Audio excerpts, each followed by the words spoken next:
নমস্কার, আমি ইন্দ্রাণী মুখার্জি। আজকে একটা এক্সক্লুসিভ শাড়ি নিয়ে হাজির হয়ে গেছি আপনাদের কাছে। শাড়িটা না লোভ সামলাতে না পেরে আজকে আমি নিজেই পরে ফেলেছি।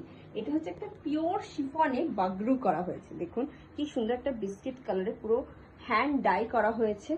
তার উপরে কিন্তু টোটালি বাগরুতে হ্যান্ড ব্লক গেছে। This is the body portion, পুরো জাল ওয়ার্ক গেছে। দিস ইজ দ্য কুচি পাতলু পার্সন পাতলি। এই হচ্ছে পুরো অল ওভার লুকটা। এর সাথে কিন্তু রানিং এর ব্লাউজ পিস আসবে, একদম বিস্কিট কালারের। পাড়েতে কিন্তু হাতে কাজ যাবে। and this is the border. Okay, this is the upper and lower border. এই হচ্ছে body portion and this is the pallu. This is the pallu. Wow, this is amazing. এই হচ্ছে আঁচল portion. And the saree price is only for 2850. And the saree price is only for 2850 plus free shipping for all over India, only for online payment. Please take a screenshot and send it to our booking number.